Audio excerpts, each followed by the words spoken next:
i l'obra s'adjudicarà i que enguany n'hi ha 1.600 euros adjudicats i l'any que ve altres 50.000 per arreglar aquests regles.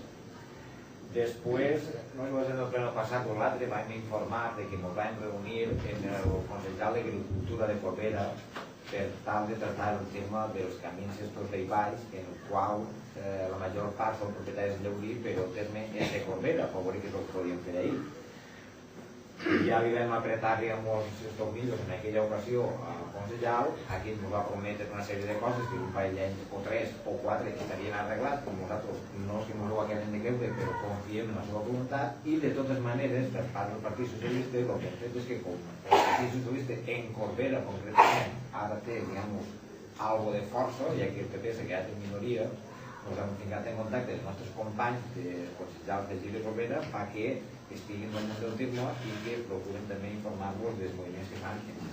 Joan, i jo també he parlat amb el consellal del bloc, el Pasqual Rovella, i li he comentat el mateix, que facin el favor ells d'apretar al equip de govern d'allí perquè el que passa per Llaurí que és terme d'ells, no és terme nostre, però que ho tinguin les condicions. Les parlarem ell el dimarts. En aquella vegada ja ens va dir el Consell d'Agricultura que pràcticament el 90% dels camins de Corbera ja es tenien arreglats, que quedava un percentatge molt xicotet, entre ells aquest tro que òbviament no us pica, no us rasquen, però com nosaltres sí que mos pica, ens hem anat a rascar l'Ajuntament de Corbera i llavors entre tots aconseguim que per els carrers de baix s'arreglen millor del que fins ara s'han arreglat. Per altra part, respecte a les inundacions terribles que anem passant al mes d'octubre, que en alguns pobles han sigut molt importants, el govern d'Espanya ha aprovat unes ajudes per als municipis que han patit un tipus d'inundacions i destrosses en el seu terme. Es dona la importància de que el terme municipal de Llaurí també està inclòs com a afectat per aquelles inundacions i aquells desastres.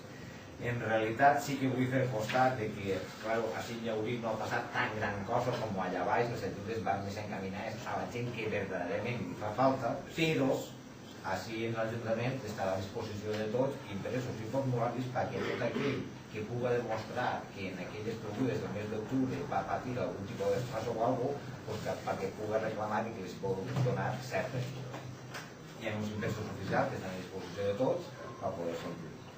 I també al respecte el que estem fent és demanar l'extensió de l'impost de rústica d'enguany, perquè l'any que ve no pot ser, i entonces com l'impost d'enguany ja s'ha pagat, el que anem a fer és demanar que els agricultors i propietaris estiguin exempts d'aquest impost i el que se faria, si no ve aprovat, seria tornar els diners. Veuria la manera d'intentar compensar-ho en l'impost de l'any que ve, però seria més just tornar els diners a aquell que ja ho ha pagat enguany. I res més, la meva part, doncs, serà que expliqui coses. Bona nit a tots. Com a consellera d'Esports, per tal de començar els programes i activitats esportives, sabeu que és primordial preparar primer el terreny, no? Entonces, com haureu vist, estem arreglant el camp de futbol, ho ha dit el senyor alcalde també, estem arreglant el camp de futbol tirant sorra per a fer certes pistes per a poder practicar els esports corresponents i s'està ballant el camp de futbol per evitar un poquet les destrosses que normalment solen passar, a veure si així podem evitar-ho, un poquet tancat i allí se puguen anar a practicar els esports aquell que vulgui. Tinc que dir que el ballat és gratuït perquè correspon a l'aplica econòmica d'Alzira Golf que en el seu dia va fer quan se va presentar el programa, el PAI, que diguem, era una millora que incluïa dins de les pliques que tenia que fer aquesta empresa. I els materials estan així gratuïtament per les empreses que volen col·laborar. O sigui, els materials que s'estan ficant allí són gratuïts.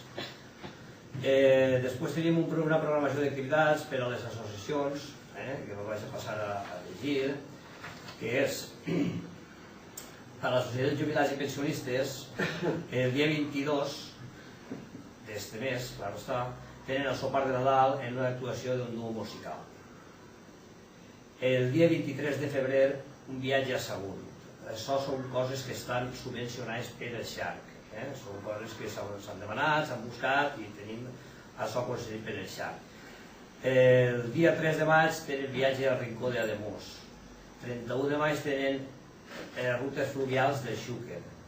I el 27 de setembre de l'any que ve, clar està, viatge a Nàquera. Per a la legislació que a més de casa han pogut fer el dia 21 d'abril un viatge a Moixent i el 21 d'octubre un viatge a València a la catedral, a visitar la catedral. En les festes que anem a entrar, sabeu que el dia 3 de febrer és Sant Blai, ens vindrà la coral polifònica Sant Blai de Potries, no la de Sant Blai de Llaurí, la de Potries, a cantar-nos la missa. L'actuació de danses d'Almogever a la Provessó, per a fer, o sigui, farem una Provessó en danses. I a més tenim l'actuació de la Moixeranga del Gemesí també en la Provessó. Creiem que és un acte que aquell que ha anat a les festes del Gemesí l'haurà vist, o per almenys ho haurem sentit dir el que fan estos senyors. Va estar, jo que l'ha presenciat, està molt bé, és digne de veure. Vindran així a Sant Blai i ens faran la Moixeranga. En la festivitat del Crist tenim un grup, són sons a la iglesia per a la missa, o sigui, per a cantar-nos la missa. És un grup que toquen música barroca i música de missa per a poder tindre la missa cantada, no? I tindrem un passacarrer de tabal i dolçaina. Això serà el dia 6 d'agost. Per la festivitat de Sant Llorenç, el parc infantil, el grup Olivar a la iglesia per a la missa també, i l'actuació de les danses d'Almogever també a la Provessó, del dia Sant Llorenç. Per la festivitat de Sant Roc tenim l'actuació del duo Metana Show i, com vaig dir, aquell carrer que s'animi a voler fer festa, que sàpiga que tindrà el duo pagat. Em vaig comprometer, i el que la boca diu, la boca pagat. La festivitat de Sant Pere també tindrà el passacarrer de tabal i dolçaina i el parc infantil. A més d'aquestes cosetes, falta incloure encara les orquestres que vindran i les actuacions, com molts imaginem. Tot això són coses que tot és gratuït.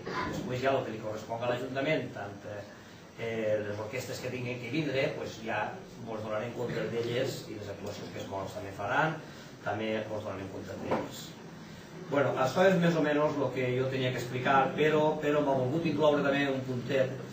Ho ha explicat el senyor alcalde, però jo vaig un poc més enllà del que el senyor alcalde ha dit sobre el tema de les persones que representen a la part de la dreta del poble de Llaurí.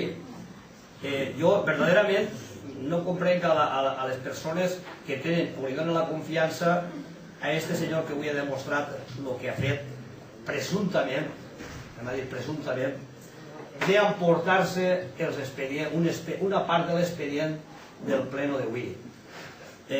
Això en el meu poble es diu robar, presumptament. Perquè, vamos, és que és un punt, és l'ideal, el que tots esteu esperant avui així, que el senyor alcalde diga quan siga l'hora i aprovem així, i precisament aquest punt és el que s'havien portat. Per què no han vengut? Doncs no han vengut ni més ni menys per impugnar este pleno perquè Llaurí no isga del clot on està. I on està tants anys i tants anys i tants anys. Som ja són dues legislatures peleant colze a colze en Carlos, el Partit Socialista, i Carlos per a que això isga endavant. I avui, gràcies a Déu, eixirà endavant. Llavors, tinc vergonya de que certa gent d'este poble, en democràcia estem i tenen tota la raó del món de poder votar a qui li dóna la gana. Però tinc vergonya agena de veure que a aquesta persona li voten i li donen la confiança gent del meu poble. Perquè sou gent del meu poble. Ell no ho pot dir això, jo sí que ho puc dir.